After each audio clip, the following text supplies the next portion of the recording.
तुझ्या तोंडात साखर पडो. राष्ट्रवादीच्या विलिनीकरणावर अजित पवारांचं सूचक वक्तव्य.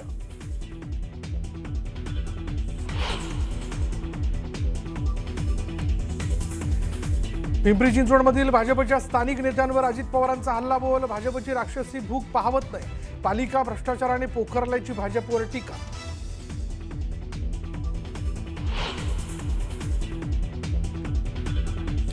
सोलापुरात राजकीय वादातून मनसेच्या बाळासाहेब सरवदेंची हत्या झाल्याचा आरोप. सोलापूर मनपा प्रभाग 2 मध्ये अर्ज माघारीवरून झाला होता वाद. मध्यस्थीसाठी गेलेल्या सरवदेंवर हल्ल्याचा नातेवाईकांचा आरोप.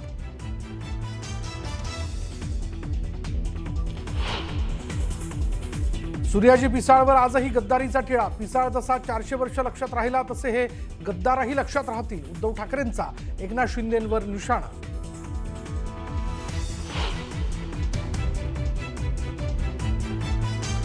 अमित ठाकरे आदित्य ठाकरेंचं शिवसेना भवनात. मुंबईतील उमेदवारांना मार्गदर्शन. मुंबईतील विविध मुद्द्यांवर काम करण्याचं ठाकरेंचं आश्वासन.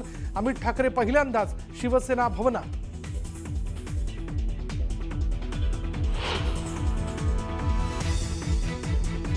काही जण माझ्या नावानं बोंबाबोंब करत होते. अजित पवार माझ्या पाठीशी ठामपणे उभे राहिले. नवाब मलिकांचा भाजप नेत्यांवर निशाणा.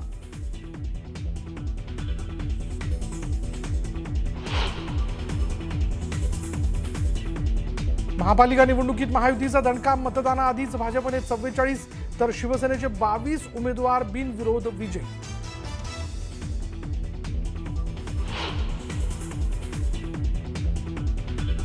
आणि पालीतील खंडोबा यात्रेत भाविकांकडून भंडाऱ्याची उधळण. खंडोबा आणि म्हाळसा यांचा शाही विवाह सोहळा लाखो भाविकांच्या साक्षीने संपन्न.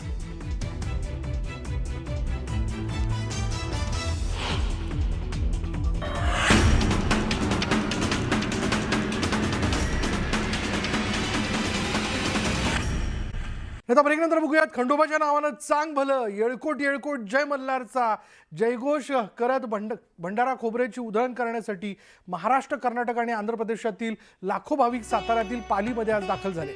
पालीतील खंडोबा यात्रेचा आज मुख्य दिवस आहे. आज गोरज मुहूर्तावरती श्री खंडोबा आणि म्हाळसा यांचा शाही विवाह सोहळा लाखो भाविकांच्या साक्षीने पार पडला.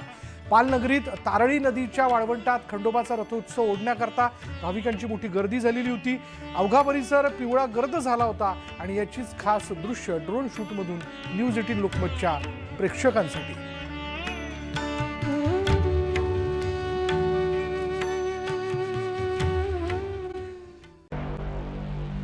आता ब्रेकनंतर एक ब्रेकिंग न्यूज अशी की आदित्य ठाकरेंच्या वरळी विधानसभा मतदारसंघातील बंडखोरी केलेल्या उमेदवारांचं बंड शमवण्यात ठाकरेंच्या शिवसेनेला अपयश आलं. प्रभाग क्रमांक 193 मधून शाखा प्रमुख सूर्यकांत कोळी, प्रभाग 197 मधून श्रावणी देसाई तर प्रभाग क्रमांक 196 मधून संगीता जगताप यांनी आपला उमेदवारी अर्ज मागे घेतला नाही आणि त्यामुळे ठाकरेंच्या उमेदवारांसमोर बंडखोरांचं आव्हान असणार आहे.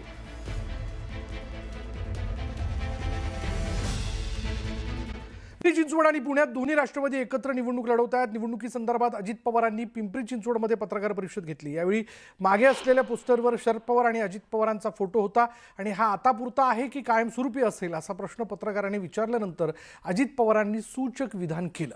पाहूयात.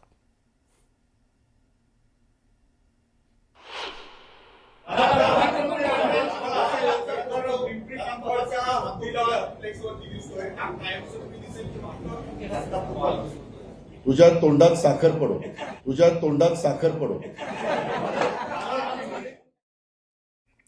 आता बघूयात नवीन वर्षाचं स्वागत आणि ईश्वराचे आशीर्वाद घेण्यासाठी रिलायन्स इंडस्ट्रीजचे सर्वेसर्वा मुकेश अंबानी यांनी आज सहपरिवार गुजरातच्या प्रसिद्ध सोमनाथ मंदिराला भेट दिली आणि यावेळी त्यांच्यासोबत पत्नी नीता अंबानी आणि मुलगा अनंत अंबानी उपस्थित होते. अंबानी कुटुंबियांनी यावेळी सोमनाथ महादेवाचं दर्शन घेऊन अभिषेक केला आणि विधिवत पूजा अर्चा केली. अंबानी यांनी सोमनाथ मंदिरात सोमेश्वर महापूजा आणि ध्वजापूजा यामध्ये सहभाग घेतला. सोमनाथ मंदिराच्या ट्रस्टकडून मुकेश अंबानी यांचा सन्मान करण्यात आला.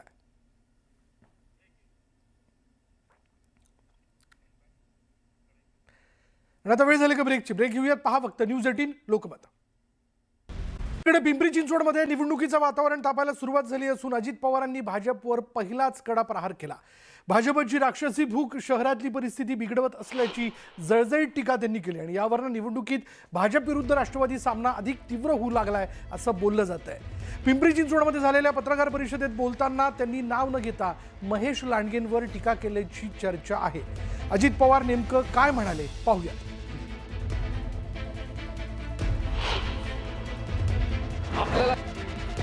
पालिकेच्या कारभारात पारदर्शकतेचा पूर्णपणे अभाव आहे. राज्यातील कोणाचाही वचक राहिलेला नाहीये. त्यामुळे शहरामध्ये लुटारू गँग तयार झालेली आहे आणि या भ्रष्टाचारी राक्षसाचं दहन करण्यासाठी आम्ही हे सगळ्या निवडणुकीच्या मैदानात उतरलेलो आहे.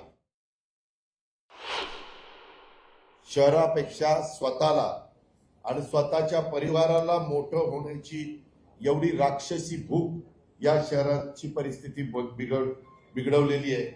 मला हे बघवत नाही. आम्हाला ना भय ना भ्रष्टाचार म्हणून सत्तेत आलेल्या स्थानिक लोकांनी शहरात संपूर्ण निधीचं आणि महानगरपालिकेत भ्रष्टाचाराचं वातावरण तयार केलेलं आहे. शहरातील अल्पसंख्याक उमेदवाराला दमदाची पैशाचा आम्ही दाखवून त्यामध्ये प्रकार या ठिकाणी सुरू आहे.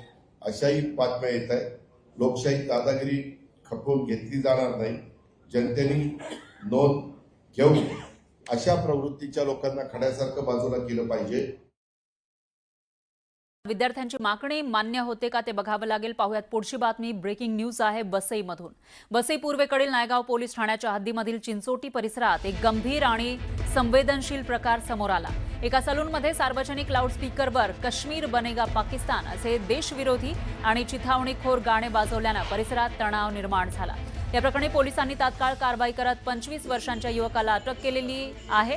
तर या प्रकरणाचा पुढील तपास सुरू आहे. मात्र या प्रकरणी कॅमेऱ्यासमोर पोलिसांनी काही बोलण्यास नकार दिलाय. या घटनेचा विश्व हिंदू महासंघाचे प्रभारी प्रदीप मिश्रा यांनी तीव्र शब्दात निषेध केला. जैसा कि एक विषय हम लोगों के संज्ञान में आया, वो विषय था चिंचोटी का, और एक सैलून चलाने वाला अब्दुल अपने सैलून में प्रतिदिन गाना बजा रहा था कि कश्मीर भी लेगा पाकिस्तान. उसका हम लोगों ने खंडन किया और उसके ऊपर मुकदमा पंजीकृत हुआ.